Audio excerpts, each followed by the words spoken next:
Buenas noches. Buenas noches. Ok, está un poquito mejor. Un placer estar aquí con ustedes en esta oportunidad. Y para iniciar el estudio de la palabra vamos a hacer dos cosas. Primero vamos a buscar San Juan 14, un pasaje muy conocido en las Escrituras.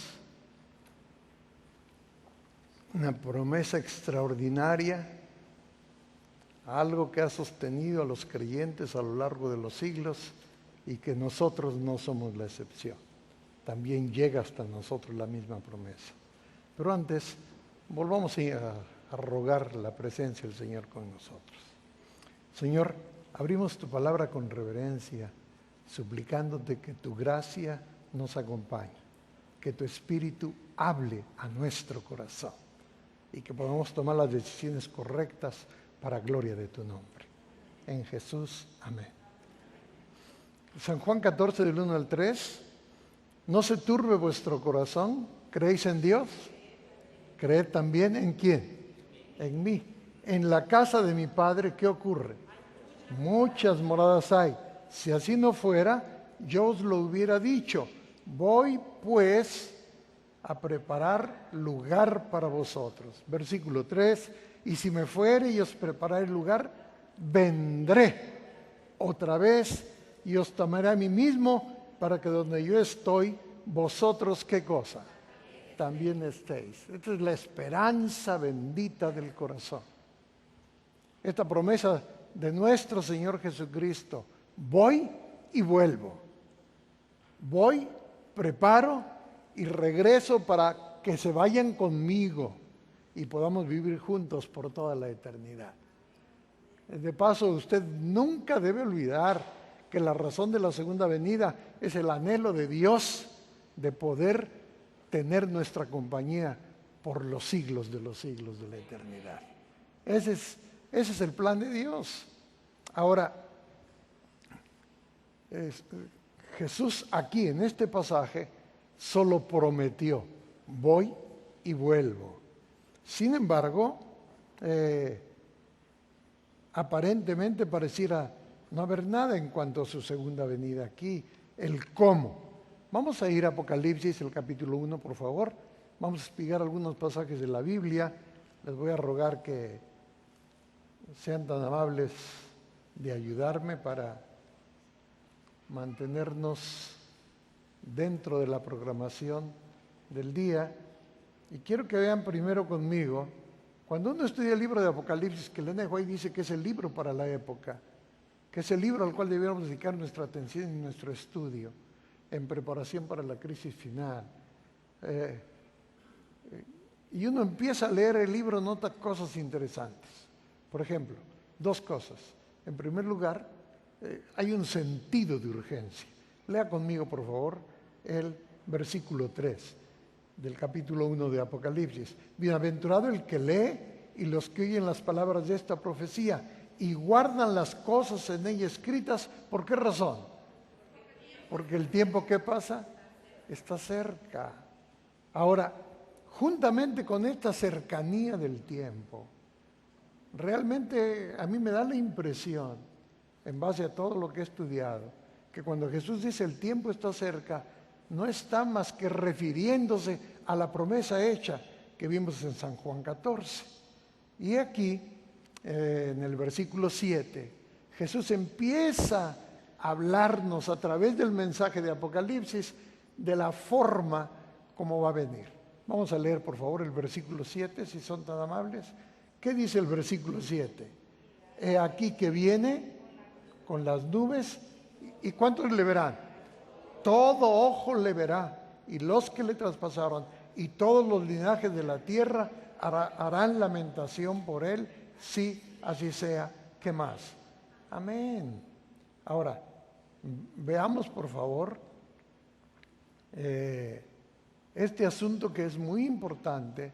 Jesús dice que va a venir de tal manera que no será un evento escondido. No será un evento desapercibido. Ustedes saben que hoy en día las grandes cadenas de televisión se pelean, buscan quién es la primera que da las noticias de un evento relevante. Y este sin lugar a dudas lo será, y también será universal. Y dice aquí que todo ojo le verá. Vamos ahora al capítulo 22 del mismo libro. Y usted note, el libro empieza con un sentido de urgencia. He aquí que viene con las nubes y nos dice que Jesús viene y que viene de manera que todo mundo lo pueda contemplar, no de manera invisible, no de manera desapercibida, no de manera callada, sino que todo el mundo lo vea. Y además de este asunto, vamos a leer ahora el versículo 6 del capítulo 22. Nótese la forma como concluye el libro, el pináculo del mensaje apocalíptico. Y me dijo, estas palabras son fieles y verdaderas. El Señor, el Dios de los espíritus de los profetas, ha enviado su ángel para mostrar a sus siervos, ¿qué cosas? Las cosas que deben suceder, ¿cuándo? Pronto. Nuevamente, usted nota, el libro empieza con un sentido de urgencia y concluye de la misma manera. Pero, ¿por qué razón la urgencia? Versículo 7, por favor. ¿Qué dice el versículo 7? He aquí, vengo ¿qué? Pronto. Jesús es bastante claro. He aquí que vengo, ¿cómo? Pronto. Versículo 10, nótese otra vez el sentido de urgencia. Y me dijo, no sigue las palabras del versículo de este libro, porque el tiempo está, ¿qué cosa? Está cerca. Ahora vamos a los versículos 17 y 20, por favor. Y el espíritu y la esposa dicen, ¿qué cosa? Ven. Y el que oye diga, ¿qué?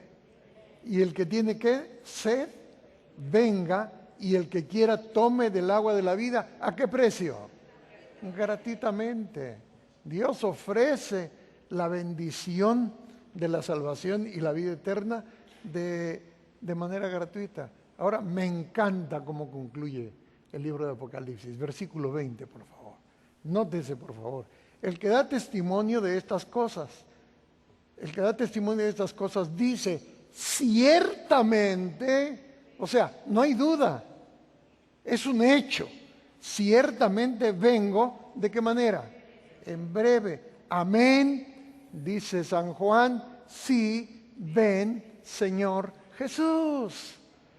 Porque la promesa de Jesús de su pronto retorno es el anhelo del corazón que espera encontrarse con Dios muy pronto. Ahora, no quisiera que tomáramos un concepto equivocado, de que fuimos primero al libro de Apocalipsis, lo hicimos a propósito, de que Jesús nunca mencionó cómo vendría en su venida, de ninguna manera. Jesús lo hizo. Voy a rogarles que sean tan amables de ir conmigo a Mateo 24. San Mateo 24, como todos sabemos, es el sermón profético, como se le conoce más comúnmente. Y quiero que notemos que los discípulos, esto empieza con un cuestionamiento, con una interrogación. ¿Qué dice el versículo 3? Dice que los discípulos se le acercaron aparte diciendo, ¿qué cosa? Dinos, ¿cuándo serán qué? Estas cosas y qué mal. ¿Y qué señal habrá de tu venida y de qué? Y del fin del siglo. Ahora me llama la atención, observemos por favor, que en lugar de Jesús empezar a describir sucesos, hablar de problemas, mencionar señales, Jesús hace una declaración sumamente interesante. Versículo 4, por favor. Y que ahora vamos a entender mejor con el resto del tema. Respondiendo Jesús les dijo, ¿qué cosa? Mirad que nadie, ¿qué cosa? De hecho, el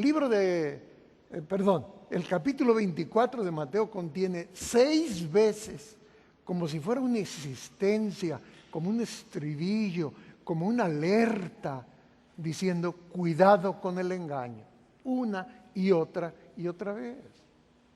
Y uno se pregunta, ¿por qué Jesús, antes de entrar con otros asuntos, hablo del engaño. Versículo 23, por favor.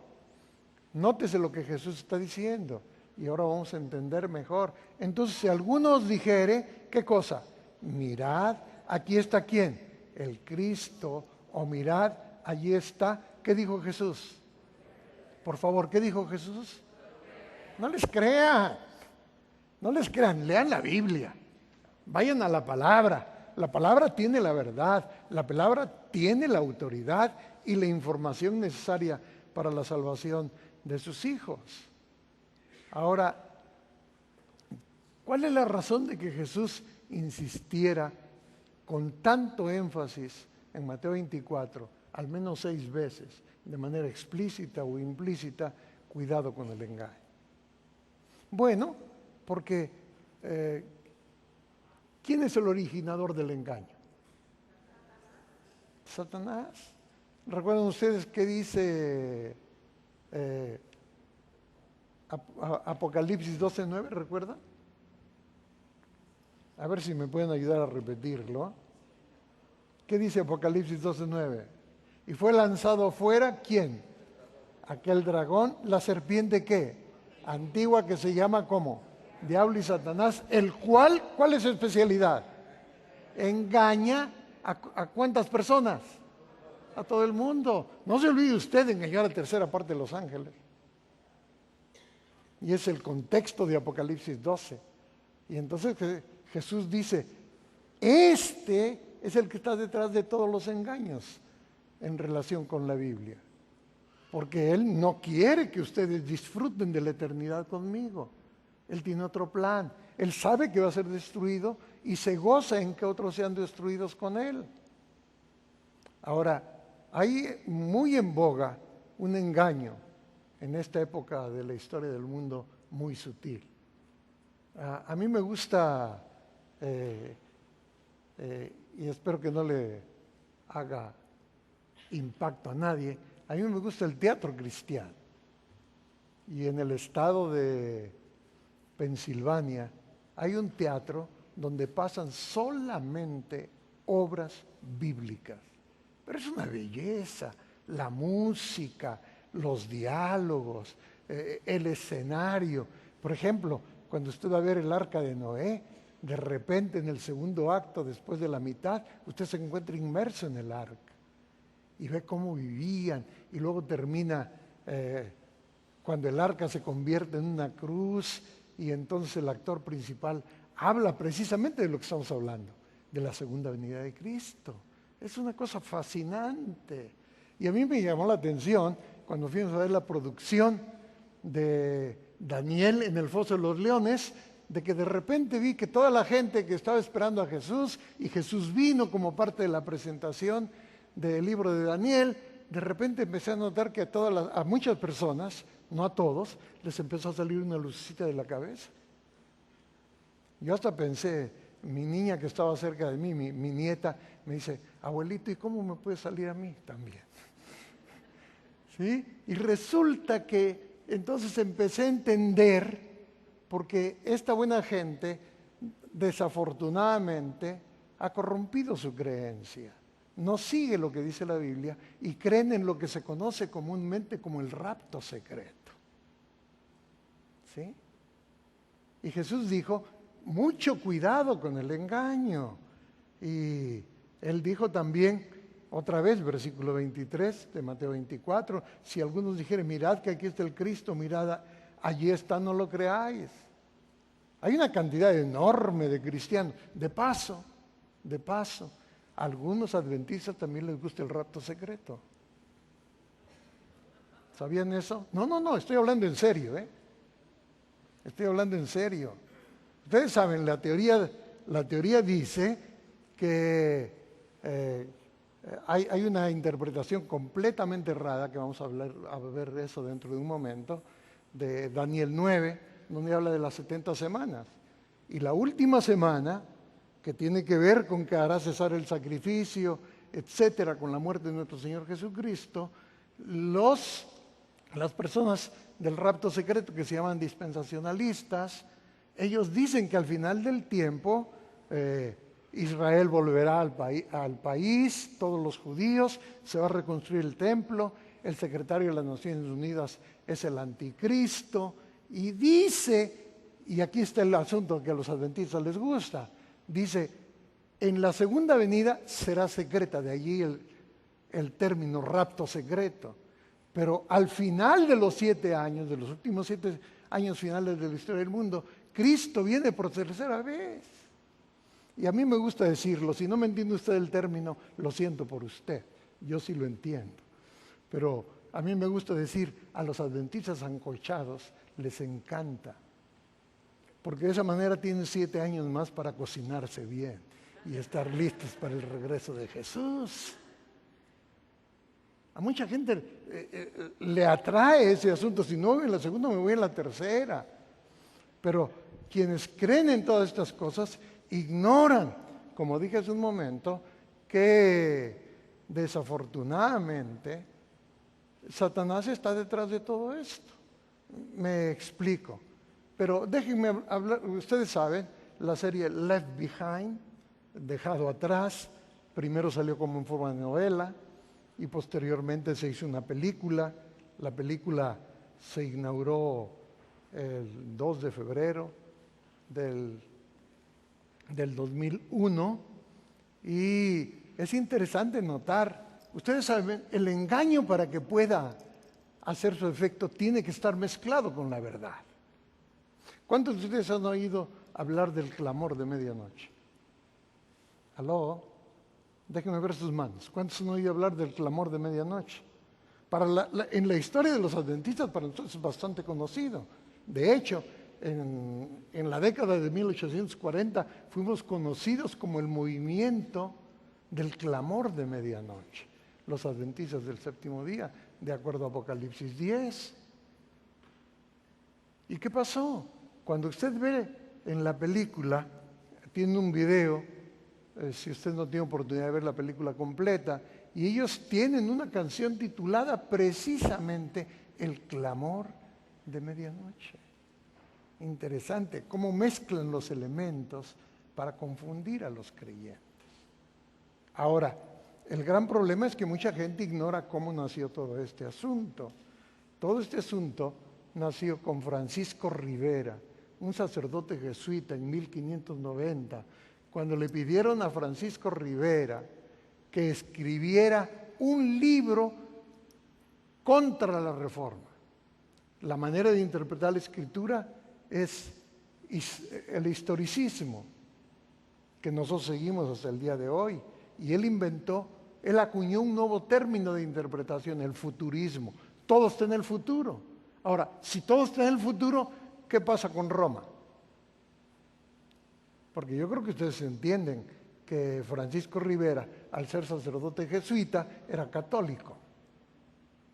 ¿Qué pasa entonces con Roma como el gran enemigo de Dios en la Escritura? No tiene lugar.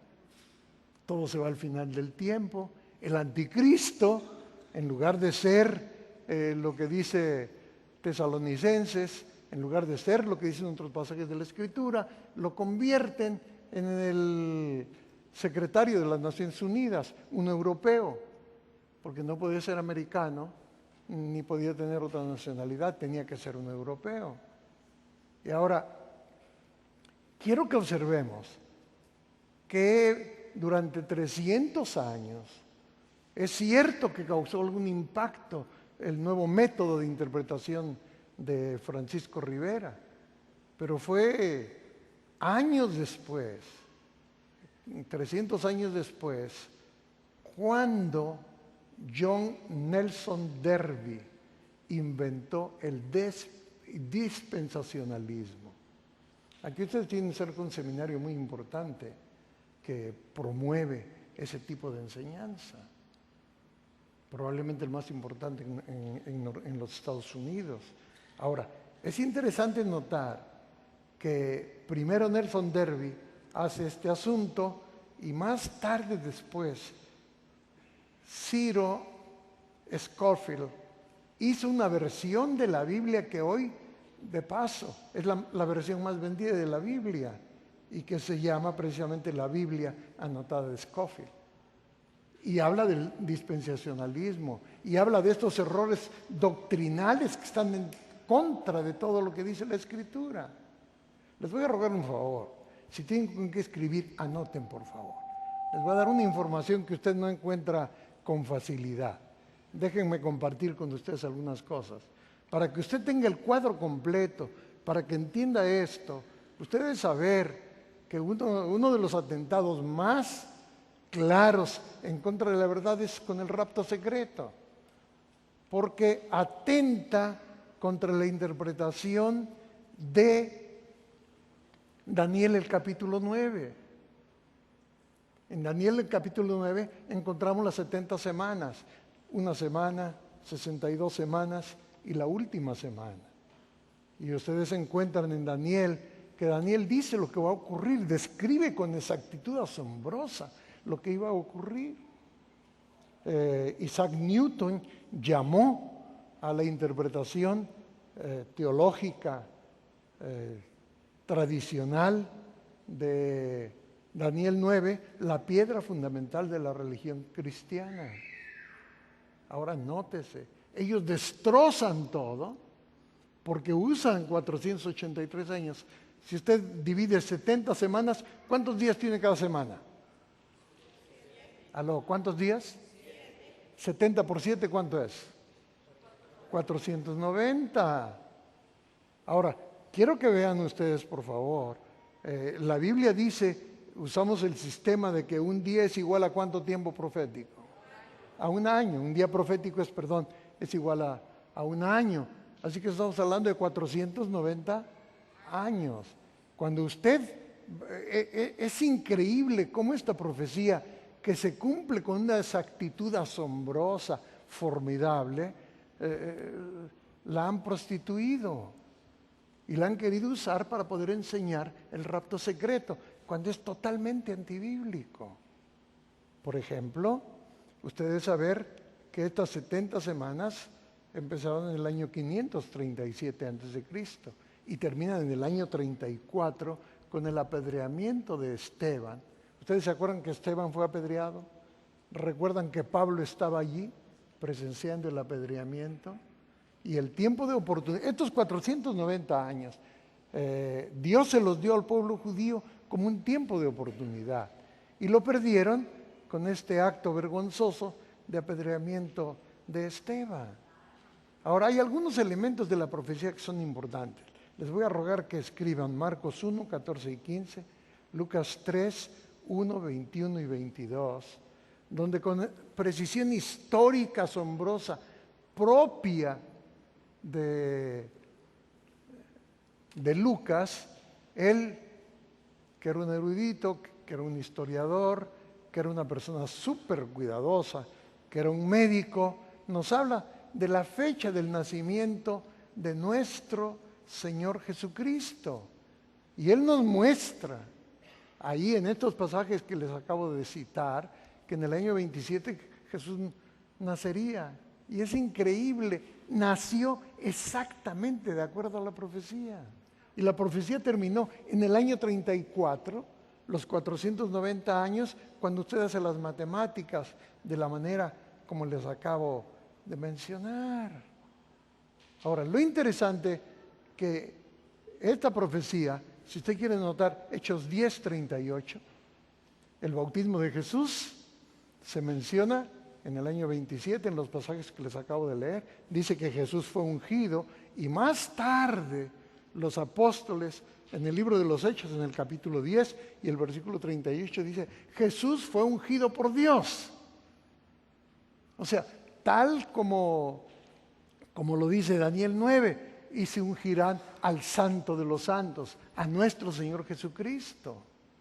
Y dice que se quitará el sacrificio, pero confirmará el pacto a muchos también, ahí en Daniel 9, del 24 al 27.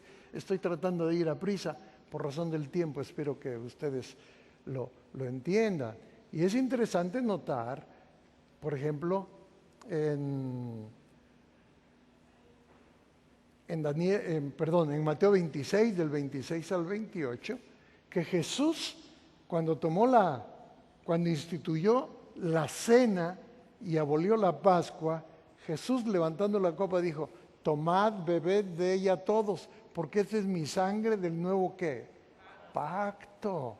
O sea, Daniel anticipó, confirmará el pacto a muchos. Nótese que Jesús dice, ahora tenemos una nueva relación, ahora estamos renovando el pacto, y cada vez que bebéis esta sangre, que coméis esta carne y bebéis esta sangre, la muerte del Señor anunciáis hasta que venga. Es una confirmación, así que no hay forma de alterar la profecía.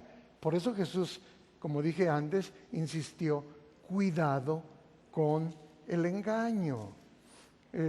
Otro de los errores del rapto secreto es decir que Israel ha sido rechazado. Si usted me hace el favor de anotar Romanos 11, 1 y 2, ahí Pablo dice, no, de ninguna manera. La oportunidad es también para ellos.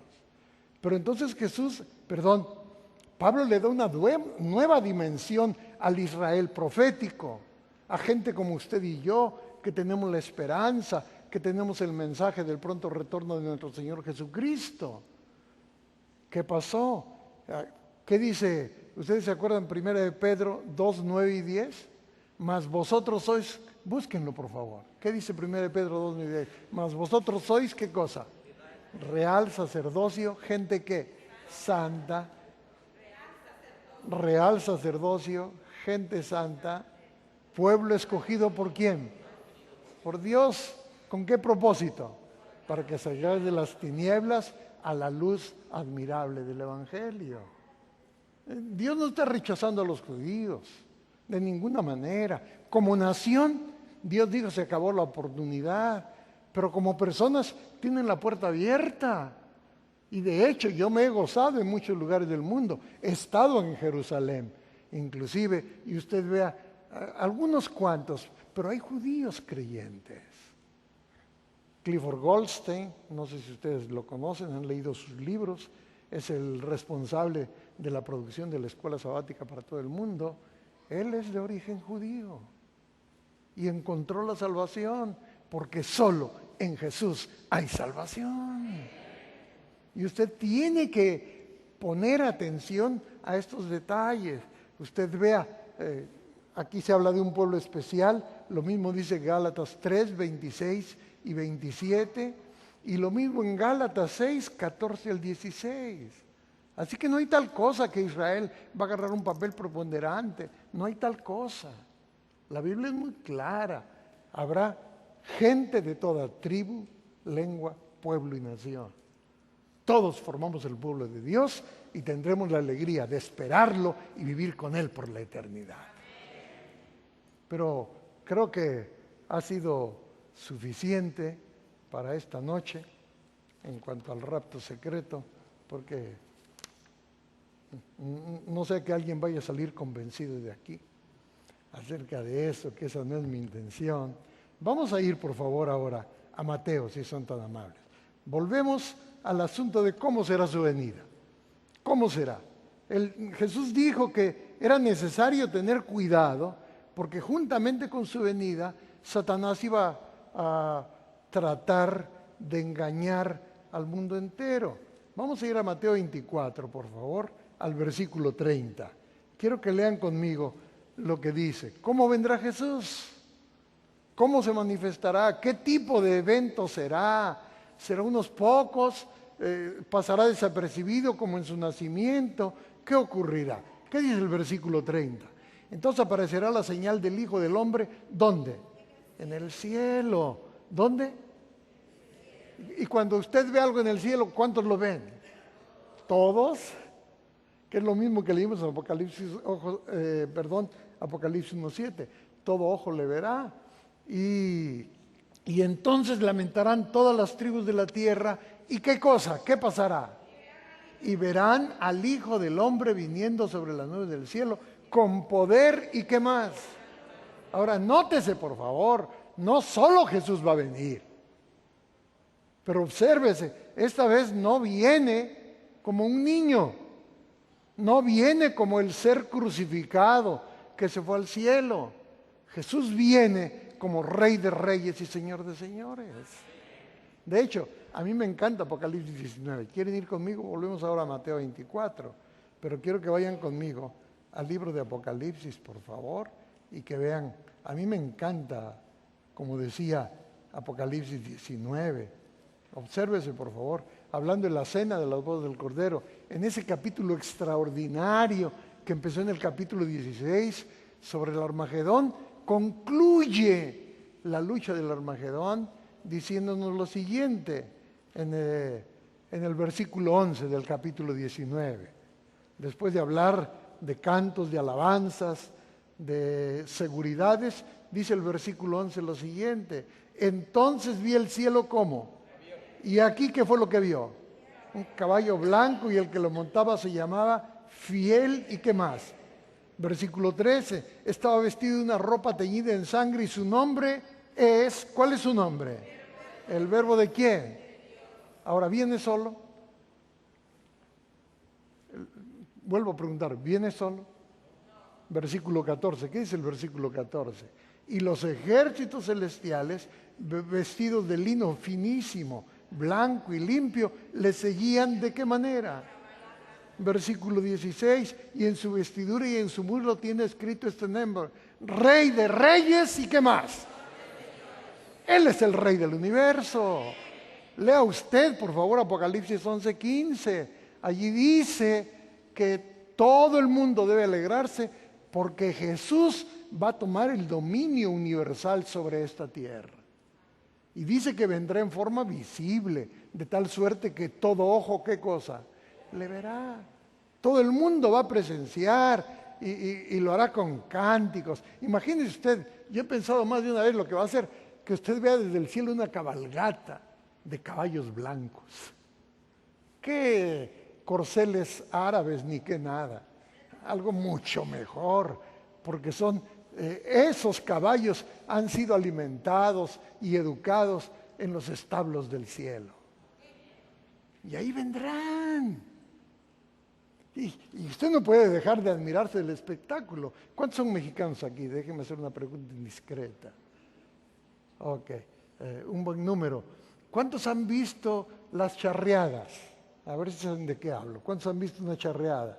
¿No han visto qué elegante se ve a la gente vestida de el traje de gala y demás? Es un espectáculo impresionante. Ahora piense por un momento lo que será este otro espectáculo. Ver al Rey de Reyes y Señor de Señores, viniendo triunfante, porque su sangre representa que Él alcanzó la victoria por nosotros. Significa que usted y yo podemos gozar de su victoria por toda la eternidad.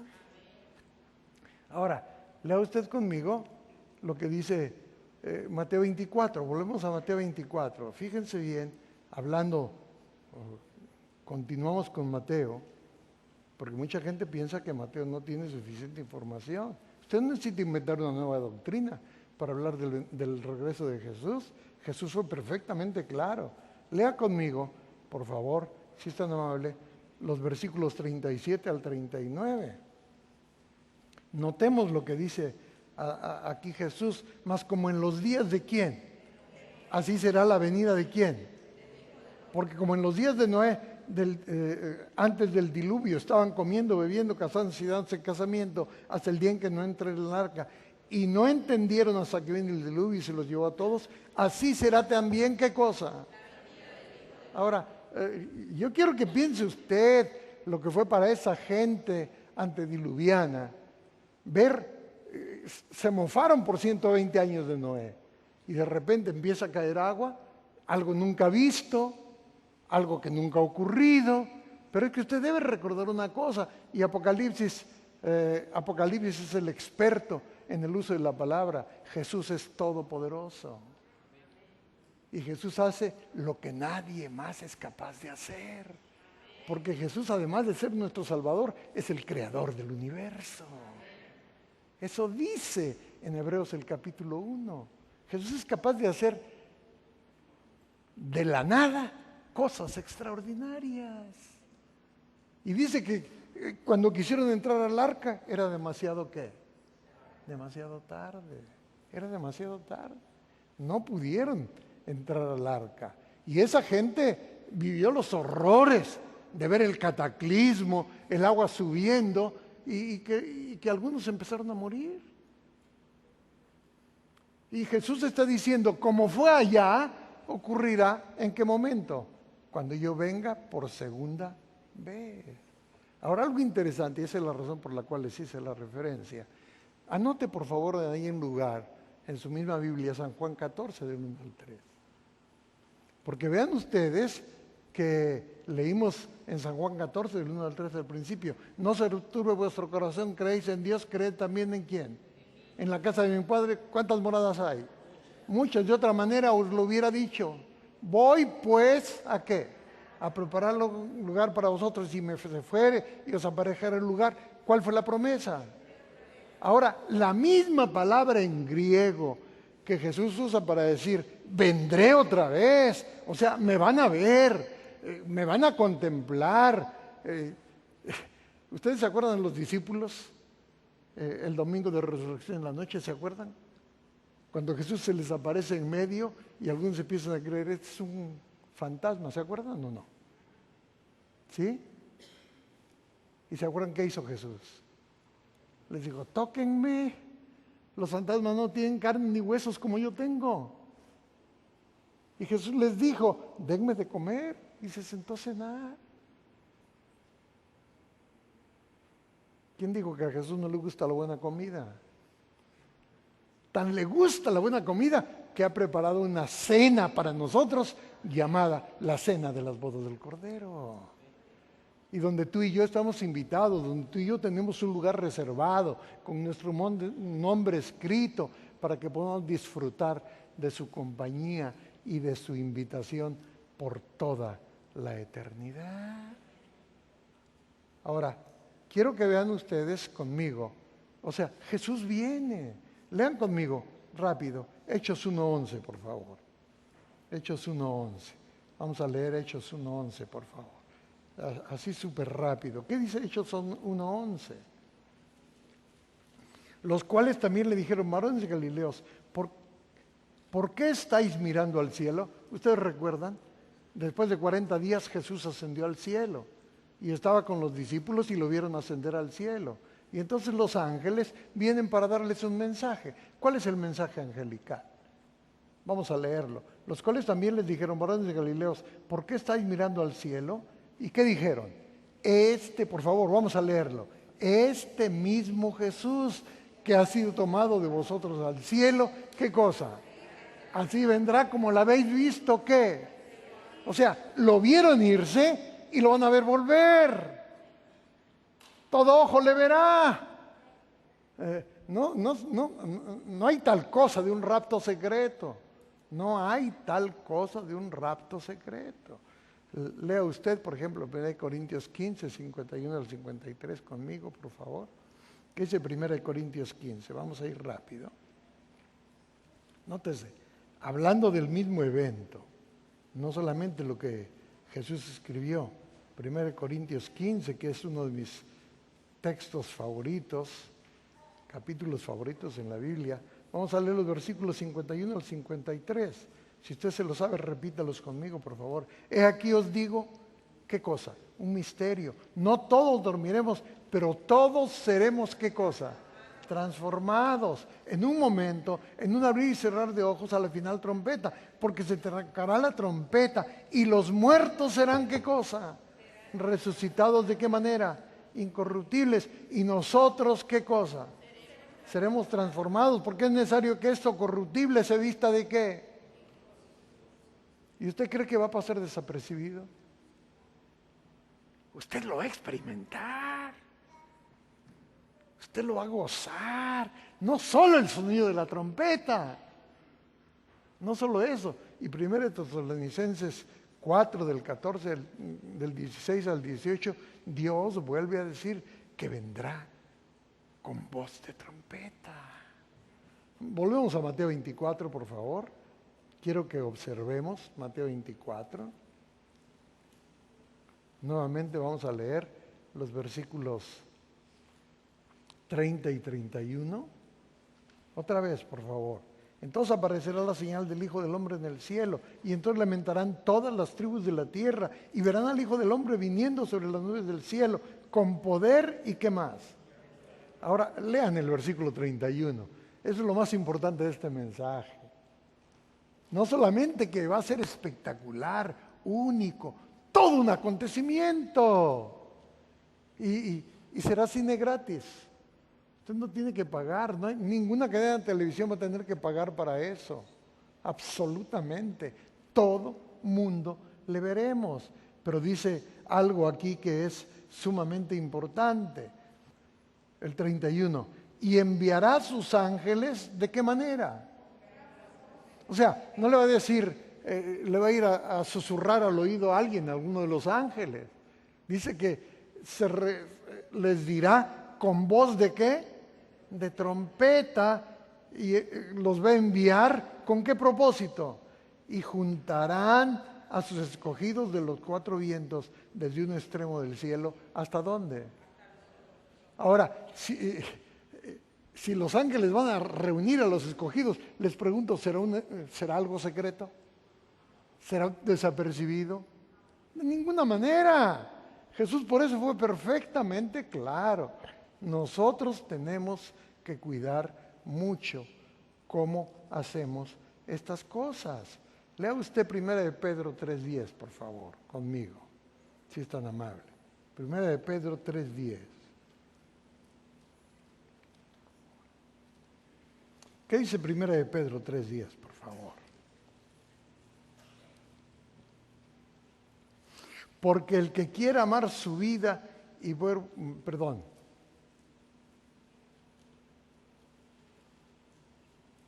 Perdón, es 2 de Pedro, discúlpenme, mi error, no el de ustedes. 2 de Pedro 3:9. ¿Qué dice 2 de Pedro 3:9? Disculpen.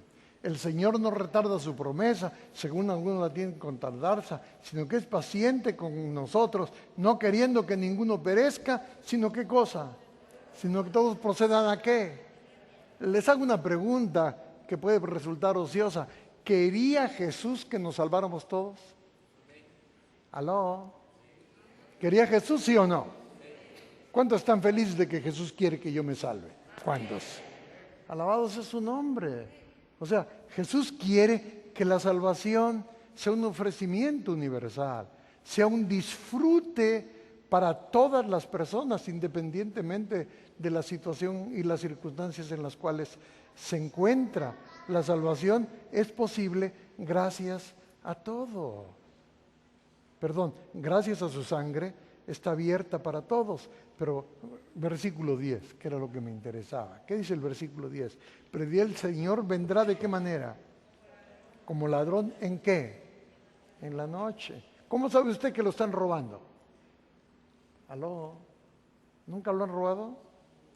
Bueno, parece que Texas es más seguro de lo que yo creía. Pastor Canales, a lo mejor me vengo a vivir aquí para estar en Texas con ustedes. Pero quiero que observemos. Usted se da cuenta que hay un ladrón de dos maneras, por los estragos después de que todo pasó o por los ruidos. Ahora me llama la atención que Jesús aquí se está refiriendo a la segunda acepción del asunto. Lean conmigo otra vez el versículo 10. Pero el día del Señor vendrá como ladrón en la noche, en el cual los cielos, ¿qué cosa? Pasarán con gran estruendo y los elementos ardiendo serán deshechos y la tierra y las obras que hay en ella serán ¿qué cosa? ¿Cuántos de ustedes han visto, aunque sea en la televisión, un incendio? No sé cuántos han estado cerca de un incendio, pero el calor se siente. Ahora quiero que notemos, dice que cuando Jesús venga, todo será destruido. O sea, Jesús no va a venir de manera secreta. Jesús viene porque quiere que disfrutemos su venida. Piense usted lo que va a hacer, escuchar a los ángeles del cielo, a los coros angelicales. Ustedes saben, tengo que hacerles una confesión. Yo solo canto en el baño, en la regadera, en la ducha. Pero cuando Cristo venga y esto mortal sea vestido de inmortalidad, y esto corrupto de incorrupción, y la voz de trompeta suene, diciendo, despertaos, despertaos, despertaos, los que dormís en el polvo, y los muertos en Cristo resucitarán primero. Yo seré parte del coro por los siglos de los siglos. Te pregunto, ¿quieres tú ser? Ahora entiendes por qué Jesús dijo, cuidado con el engaño, Mateo 24:4. Y lo repitió una y otra vez, cuidado con el engaño. Hace unos años atrás, para ser exactos, en diciembre de 1999, me operaron de este pie. ¿Se me quebró? Me quedó así, flácido como nada. Y entonces resulta que yo leí que en Tampa, en ese mismo año, había ocurrido que metieron a 2 pacientes al quirófano, uno para que le cortaran la pierna porque tenía gangrena, y el otro para que le hicieran un asunto de las amígdalas. Y resulta que a uno le sacaron, al de la gangrena le sacaron las amígdalas, y a la chica que estaba bien le cortaron la pierna. Entonces cuando me iban a llevar para operar y ponerme los clavos en el pie y poder caminar y estar bien, cuando ya estaba yo así medio mareado por la anestesia, le digo a la chica, ¿qué pierna es? No se preocupe, señor, los doctores saben. No, los doctores no saben, usted sí. Póngame un letrerote aquí con el plumón que diga, porque yo no quiero engaños, no quiero que después me digan, lo sentimos, nos equivocamos. Jesús está diciendo que la salvación es tan importante, el disfrutar de su eternidad es tan importante para nosotros que no podemos permitir el engaño. Les pregunto, ¿cuántos quisiéramos en esta noche pedirle a Jesús, Señor, líbrame del engaño? Amén. Señor, manténme firme. Quiero estar de pie y poder decir, como dice Isaías 25:9, he aquí mi Dios, lo esperé, me gozaré y alegraré en su salvación. ¿Cuántos quisieran tener esta experiencia cuando Cristo venga? Déjenme ver sus manos. ¿Cuántos quisieran consagrarse al Señor esta noche y reafirmar su deseo de seguir en sus caminos y de evitar el error a toda costa? De hecho, Elena de White, al final del libro El conflicto de los siglos, dice que Satanás se va a hacer pasar por Jesús. Y ella dice que la única manera de que usted pueda resistir el engaño es que esté atento a la palabra. No a lo que otros dicen, a la palabra, porque la palabra tiene la verdad. Vamos a orar, por favor, si son tan amables. Nuestro Dios y nuestro Padre, alabado sea tu nombre. Te agradecemos por la enseñanza de tu palabra, donde no solamente nos has prevenido acerca del engaño, sino nos has dicho con ribetes inconfundibles cómo será tu venida. Ayúdanos a prepararnos para el evento y permite que cuando vengas podamos disfrutar tu compañía por toda la eternidad. En Jesús, amén. Amén.